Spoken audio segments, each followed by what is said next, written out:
ಶಿವಾಜಿ ಜಯಂತಿ ಮೆರವಣಿಗೆ ವೇಳೆ ಕಲ್ಲು ತೂರಾಟ ಪ್ರಕರಣಕ್ಕೆ ಸಂಬಂಧಿಸಿದಂತೆ ಬೂದಿ ಮುಚ್ಚಿದ ಕೆಂಡದಂತಿದೆ ಬಾಗಲಕೋಟೆ. ಮಸೀದಿ ಅಧ್ಯಕ್ಷ ಸದಸ್ಯರನ್ನ ಬಂಧಿಸುವಂತೆ ಒತ್ತಾಯ ಕೇಳಿ ಬರ್ತಾ ಇದೆ. ಹಿಂದೂ ಸಂಘಟನೆಗಳಿಂದ ಫೆಬ್ರವರಿ 26ಕ್ಕೆ ಬಾಗಲಕೋಟೆ ಚಲೋ ಇರುತ್ತೆ. ಸದ್ಯ ಬಾಗಲಕೋಟೆಯ ಪರಿಸ್ಥಿತಿ ಬೂದಿ ಮುಚ್ಚಿದ ಕೆಂಡದಂತಿದೆ. ಒಂದು ಕಡೆಯಲ್ಲಿ ಮಸೀದಿ ಅಧ್ಯಕ್ಷ ಮತ್ತು ಸದಸ್ಯರನ್ನ ಬಂಧಿಸಬೇಕು ಎನ್ನುವಂತ ಒತ್ತಾಯ ದೊಡ್ಡ ಮಟ್ಟದಲ್ಲಿ ಕೇಳಿ ಬರ್ತಾ ಇದೆ. ಇತ್ತ ಹಿಂದೂ ಸಂಘಟನೆಗಳಿಂದ ಫೆಬ್ರವರಿ 26ಕ್ಕೆ ಬಾಗಲಕೋಟೆ ಚಲೋ. ಜಿಲ್ಲೆಯ ಹಳ್ಳಿಗಳಿಂದ ಬಾಗಲಕೋಟೆ ಚಲೋ ಹೋರಾಟ ನಡೆಯುತ್ತೆ ಅಂತ ಹೇಳಿದ್ರೆ ಸಾಕಷ್ಟು ಹಳ್ಳಿಗಳಿಂದಲೂ ಕೂಡ ಹಿಂದೂ ಪರ ಸಂಘಟನೆಯ ಕಾರ್ಯಕರ್ತರು ಈ ಹೋರಾಟದಲ್ಲಿ ಭಾಗಿಯಾಗಲಿದ್ದಾರೆ ಎನ್ನುವಂಥದ್ದು ಗೊತ್ತಾಗ್ತಾ ಇದೆ. ಇವತ್ತು ಬಾಗಲಕೋಟೆಗೆ ಯತ್ನಾಳ್ ಭೇಟಿ ನೀಡಲಿದ್ದಾರೆ. ಹೋರಾಟದ ಬಗ್ಗೆ ಚರ್ಚೆಯನ್ನ ಮಾಡ್ತಾರೆ. ಕಲ್ಲು ಎಸೆದಿದ್ದಂಥ ಪಂಕಾ ಮಸೀದಿಯ ಬಳಿ ಪೊಲೀಸ್ ಬಿಗಿ ಭದ್ರತೆಯನ್ನು ಒದಗಿಸಲಾಗಿದೆ ಎನ್ನುವಂಥ ಮಾಹಿತಿ ಇದೆ. ಒಂದು ಕಡೆಯಲ್ಲಿ ಬಾಗಲಕೋಟೆ ಸದ್ಯ ಬೂದಿ ಮುಚ್ಚಿದ ಕೆಂಡದಂತಿದೆ. ಇತ್ತ ಘಟನೆ ನಡೆದಿರುವಂಥ ಜಾಗ ಯಾವುದು ಅಂತ ಹೇಳಿದ್ರೆ ಪಂಕಾ ಮಸೀದಿ. ಈ ಮಸೀದಿಯ ಸಮೀಪ ಪೊಲೀಸರು ಬಿಗಿ ಭದ್ರತೆಯನ್ನು ಒದಗಿಸಿರುವಂಥ ದೃಶ್ಯಾವಳಿಗಳನ್ನು ನೀವಿಲ್ಲಿ ನೋಡ್ತಾ ಇದ್ದೀರಾ. ಇತ್ತ ಶಾಸಕರಾಗಿರುವಂಥ ಯತ್ನಾಳ್ ಅವರು ಕೂಡ ಇವತ್ತು ಬಾಗಲಕೋಟೆಗೆ ಭೇಟಿ ನೀಡಲಿದ್ದಾರೆ ಎನ್ನುವಂಥದ್ದು ಗೊತ್ತಾಗ್ತಾ ಇದೆ. ನಮ್ಮ ಬಾಗಲಕೋಟೆ ಪ್ರತಿನಿಧಿ ನಿಜಗುಣ ಮಠಪತಿ ಸ್ಥಳದಿಂದ ಪ್ರತ್ಯಕ್ಷ ವರದಿಯನ್ನು ಕೊಟ್ಟಿದ್ದಾರೆ. ಬನ್ನಿ ನೋಡೋಣ.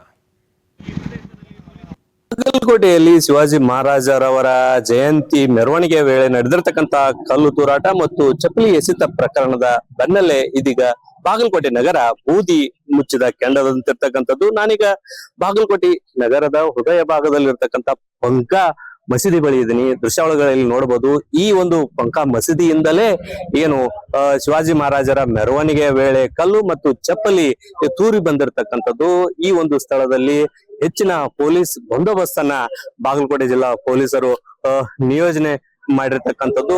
ಬೇರೆ ಬೇರೆ ಜಿಲ್ಲೆಯ ಎಸ್ಪಿಗಳನ್ನು ಕೂಡ ಹೆಚ್ಚುವರಿಯಾಗಿ ಸುಮಾರು 5 ಎಸ್ಪಿಗಳು ಈ ಒಂದು ಸ್ಥಳದಲ್ಲಿ ಅಲರ್ಟ್ ಆಗಿರ್ತಕ್ಕಂಥದ್ದು. ಸುಮಾರು 200ಕ್ಕೂ ಹೆಚ್ಚು ಪೊಲೀಸರನ್ನ ಈ ಒಂದು ಸ್ಥಳದಲ್ಲಿ ನಿಯೋಜನೆ ಮಾಡಿರ್ತಕ್ಕಂಥದ್ದು. ಏನು ಬಾಗಲಕೋಟೆ ಜಿಲ್ಲಾಡಳಿತ 3 ಶಾಂತಿ ಸಂಧಾನ ಸಭೆಯನ್ನ ಕರೆದ್ರು ಕೂಡ 3 ಶಾಂತಿ ಸಂಧಾನ ಸಭೆ ವಿಫಲಗೊಂಡಿರ್ತಕ್ಕಂಥದ್ದು. ನಿನ್ನೆ ಸಂಜೆ ಏನು ಬಾಗಲಕೋಟೆ ನಗರದ ಶಿವಾನುಭವ ಕಲ್ಯಾಣ ಮಂಟಪದಲ್ಲಿ ಹಿಂದೂ ಪರ ಸಂಘಟನೆಗಳು ಹಾಗೂ ಹಿಂದೂ ಸಮಾಜ ಮುಖಂಡರ ಸಭೆಯನ್ನ ಹಿಂದೂ ಪರ ಸಂಘಟನೆಗಳ ನೇತೃತ್ವದಲ್ಲಿ ನಡೆಯಿತು. ಆ ಒಂದು ಸಭೆಯಲ್ಲಿ ಏನು ಜಿಲ್ಲಾಡಳಿತ ಮತ್ತು ಸರ್ಕಾರಕ್ಕೆ ಒಂದು ಖಡಕ್ ಎಚ್ಚರಿಕೆಯ ಸಂದೇಶವನ್ನ ಹಿಂದೂ ಪರ ಸಂಘಟನೆಗಳು ರವಾನಿಸಿರ್ತಕ್ಕಂಥದ್ದು. ಏನು ಈ ಒಂದು ಮಸೀದಿಯ ಏನು ಅಧ್ಯಕ್ಷರು ಮತ್ತು ಸದಸ್ಯರನ್ನ ಒಳಗೊಂಡಂತೆ ಆ ಒಂದು ಸಂದರ್ಭದಲ್ಲಿ ಕಲ್ಲು ಮತ್ತು ಚಪ್ಪಲಿ ತೂರಾಟ ನಡೆಸಿರ್ತಕ್ಕಂತ ಸಮಯದಲ್ಲಿ ಯಾರೆಲ್ಲ ಇದ್ರು ಅವ್ರನ್ನೆಲ್ಲರನ್ನ ಬಂಧಿಸಬೇಕಂತಕ್ಕಂತ ಒಂದು ಒಕ್ಕರಲಿನ ತೀರ್ಮಾನಕ್ಕೆ ನಿನ್ನೆ ಸಂಜೆ ಹಿಂದೂ ಪರ ಸಂಘಟನೆಗಳು ನಡೆಸಿರ್ತಕ್ಕಂತ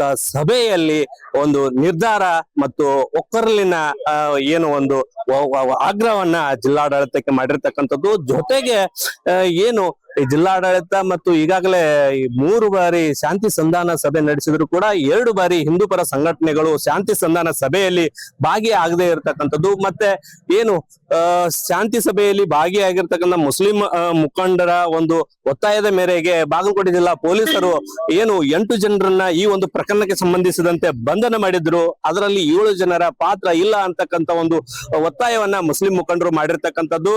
ಜೊತೆಗೆ ಏನು ಹಿಂದೂಗಳು ಕೂಡ ಒಂದು ಕಲ್ಲು ತೂರಾಟವನ್ನ ಮಾಡಿದ್ದಾರೆ, ಅವರನ್ನ ಕೂಡ ಬಂಧಿಸಬೇಕು ಅಂತಕ್ಕಂಥ ಒಂದು ಆಗ್ರಹವನ್ನ ಮುಸ್ಲಿಂ ಮುಖಂಡರು ಮಾಡಿರ್ತಕ್ಕಂಥದ್ದು. ಆ ಬೆನ್ನಲ್ಲೇ ಏನು ನಿಷೇಧಾಜ್ಞೆ ಜಾರಿ ವೇಳೆ ಇಬ್ಬರನ್ನ ಕಲ್ಲು ತೂರಿರ್ತಕ್ಕಂಥ ಇಬ್ಬರನ್ನ ಪೊಲೀಸರು ಹಿಂದೂ ಪರ ಸಂಘಟನೆಗಳ ಕಾರ್ಯಕರ್ತರ ಇಬ್ಬರ ಮೇಲೆ ದೂರನ್ನು ದಾಖಲಿಸಿರ್ತಕ್ಕಂಥದ್ದು. ದೂರಿನ ಬೆನ್ನಲ್ಲೇ ಇದೀಗ ಮತ್ತೆ ಬಾಗಲಕೋಟೆ ನಗರ ಬೂದಿ ಮುಚ್ಚಿದ ಕೆಂಡದಂತೆ ಇರ್ತಕ್ಕಂಥದ್ದು. ಇವತ್ತು ಘಟನಾ ಸ್ಥಳಕ್ಕೆ ಈ ಒಂದು ಸ್ಥಳಕ್ಕೆ ಹಿಂದೂ ಫೈರ್ ಬ್ರ್ಯಾಂಡ್ ಬಸವನಗೌಡ ಪಾಟೀಲ್ ಯತ್ನಾಳ್ ಅವರು ಭೇಟಿ ನೀಡುವ ಸಾಧ್ಯತೆ ಇದ್ದು, ಜೊತೆಗೆ ಬಾಗಲಕೋಟೆಯ ಖಾಸಗಿ ಆಸ್ಪತ್ರೆಯಲ್ಲಿ ಈ ಒಂದು ಘಟನೆಯಲ್ಲಿ ಗಾಯಗೊಂಡಿರ್ತಕ್ಕಂಥ ಇಬ್ಬರು ಹಿಂದೂ ಸಂಘಟನೆಯ ಕಾರ್ಯಕರ್ತರ ಆರೋಗ್ಯನ ವಿಚಾರಿಸಲಿಕ್ಕೆ ಇವತ್ತು ಬಾಗಲಕೋಟೆಗೆ ಬರ್ತಿರ್ತಕ್ಕಂಥದ್ದು. ನಿನ್ನೆ ನಡೆದ ಹಿಂದೂ ಪರ ಸಂಘಟನೆಗಳ ಸಭೆಯಲ್ಲಿ ಏನು ಕೈಗೊಂಡಿರ್ತಕ್ಕಂಥ ನಿರ್ಧಾರ ಅಂತಂದ್ರೆ ಇದೇ ಫೆಬ್ರವರಿ 26ರಂದು ಮತ್ತೊಮ್ಮೆ ಶಿವಾಜಿ ಮಹಾರಾಜರ ಬೃಹತ್ ಒಂದು ಜಯಂತ್ಯೋತ್ಸವದ ಅದ್ದೂರಿ ಮೆರವಣಿಗೆಯನ್ನು ಇದೇ ಮಾರ್ಗವಾಗಿ ಇಲ್ಲೇ